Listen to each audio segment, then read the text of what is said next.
On the mound for the Royals tonight, right-hander Seth Lugo, and he's been on a roll. 6 1/3 innings of one-run ball his last time out, and now over his last 6 starts, he has a 1.29 ERA. In the air to center field, right at Kyle Isbell. 1 down. And lines this to the left center field gap. He just keeps on keeping on. Tommy Pham will have a 1-out double.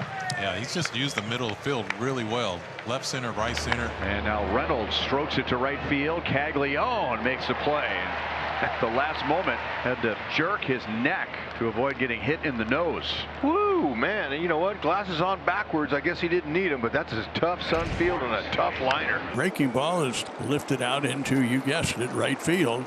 Not quite as tough a chance because the ball was elevated. It was not a line drive in the sun. And Caglianone had no problem with that. Mitch Keller, what he's been able to do just as a workhorse for this Pirates pitching staff. Quality starts all throughout. He's looking to have one here.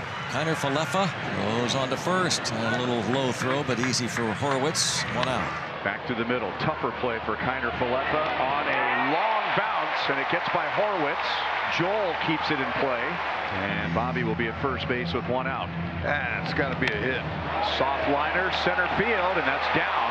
Junior turns and holds, and Vinny has another hit, and the Royals have 2 on with 1 out. And a fly ball, and Sawinski and Cruz, and it's Sawinski setting up for the throw. Witt will tag, and 2 outs. And Mitch Keller strikes out Salvador Perez. Scoreless after 1. Inning number 2, and O'Neill Cruz leads off for the Pirates. We're telling you about his speed. He also strikes out a lot, and that is number 114 for him this year. And that's the most frustrating of strikeouts. You have a long at bat like that, and then you don't take a swing at a fastball right down the middle. Fastball, strike 3 called. So 2 called third strikes here in the inning, and the Pirates go down in order. To the bottom of the 2nd, no score. Jack Caglianone leads off for the Royals. Bottom of the 2nd, no score. And Caglianone lines one into deep right center field and gone in a flash. 19-degree launch angle, which is not very high. That's a frozen rope. And that's his first home run at Kauffman Stadium. There have only been 4 balls that have resulted in a home run this whole season. 420 feet or farther at that launch angle. That just speaks to his power. Lugo has retired 7 of the first 8, and now he's on with a 1-out walk. And Horwitz lifts it to straightaway right field. Caglianone drifts back, reaches up, makes the catch chest high, and Horwitz is out, 2 gone. That is a called third strike. So Seth Lugo has had 3 full counts tonight, and in each of those at-bats he's gotten a called third strike. Back to the top of the order. Keller versus India. Strike 3 call. 2nd K for Keller. That might have been that 2-seamer that just backs up. Keller gets him swinging. Witt says he fouled it, but he did not. Big swing from the big man. A fastball up, and he strikes out the side in order. 4 Ks for Keller, 1-0 KC. O'Neill Cruz has the highest average exit velocity of 110 miles per hour on his home runs this season, and the world will get to see that on display at the Home Run Derby, as it was announced today that O'Neill will be a participant.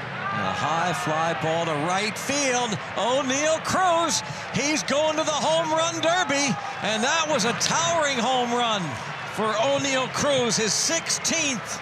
The day he is announced as a participant, he delivers. 458 feet. Tied up at 1 here in the 5th.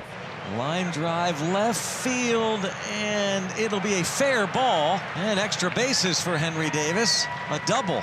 Davis to third, and Salvi's throw is going to be in time. Davis thought he had caught Lugo not paying attention to him.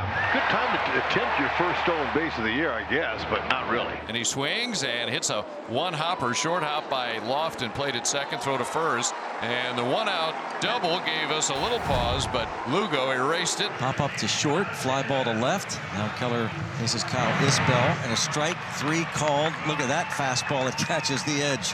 What a night for Keller. 5 Ks, 1-1. Top of the order. 3rd time around now. Jonathan India against Mitch Keller, who has set down a dozen in a row. Swing and a soft pop towards short, and caught by Kiner Falefa. 1 out. A good looking sinker in on the hands of Jonathan India by Mitch Keller right there. Came in at 92 miles an hour. Swing, fly ball, center field. Cruz back a few steps. That's the 2nd out. 2 are gone. 14 in a row retired by Keller. Here's Pasquantino, who had a base hit back in the 1st inning. Swinging a soft ground ball on to 2nd. And Gonzalez flips it to first, and the inning is over. 15 in a row sent down by Mitch Keller. Pirates coming to bat in the 7th. Both pitchers dealing here tonight. 3 hits apiece. Lugo retired the side in order twice. Nick Gonzalez leads off. Fly ball to deep center field. To the wall. And clear the deck. Cannonball coming. Nicky G. Dead central. His 4th gives the Pirates a 2-1 lead. And that'll do it for Seth Lugo. So he allows 2 solo home runs in 6+ innings. So he was in some trouble in the first inning, but some trouble was just 2 on with 1 out, and he didn't give up a run. Then the home run to Caglianone in the 2nd, and he has cruised since then. He has retired 16 Royals in a row. 18 of 19, so it's an error on Davis, and that's the Royals' first true base runner since the first inning. And now Nick Loftin with a runner at first, 2 down. And Loftin lifts it down the left field line, hooking toward the corner. That ball is gone. A go-ahead 2-run homer for Nick Loftin. He's homered in back-to-back games. The Royals lead 3-2 in the bottom of the 7th inning. Urseg just pitched a couple of days ago, Hud, and the Royals shutout win over the Diamondbacks. Yeah, you know what? You have a lot of confidence with him coming in, that's for sure, because he has extreme stuff. There's a base hit into right field. Kiner Falefa is on with a 1-out single to right. That may have hit Kiner Falefa, and he's going to move up to second base. Man, that's an unfortunate miscue there. Kiner Falefa was able to go to second, and now ball 4. Well, Ursig certainly raised the tension in this inning. And the potential tying run now at second base, and the potential go-ahead run now at first base. And he is on with a walk to load the bases. If anybody could use a hit here, it is Brian Reynolds. Bouncing ball right side. They get 1. That's all they get. And the Pirates have tied the game. Well, the Royals did everything possible to turn that into a double play. Tried to make up the difference, and Brian Reynolds knew the importance of getting down that line for sure. He was really getting after it. Grounded to Junior.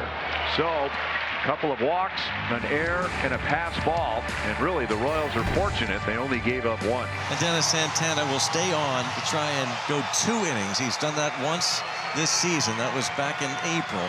He faces Miguel Garcia. Line, base hit left field, and now you have a base runner and you have speed at first base. And Salvi lines it to left field. Garcia round second and holds, and the Royals have 2 on with nobody out. Fly ball to right. Sawinski back. Sawinski makes the catch. What a job to get that ball in. Winning run does go to third, but double play still in order. Santana exits. Here comes Isaac Matson. Loftin hot, looking for a cookie. Either hole, that's all you need. A lousy single. Line, center field, and down, and Nick Loftin wins it in the bottom of the 9th. Nick Loftin, who hit the 2-run home run in the 7th, he singles into left center field to win the game.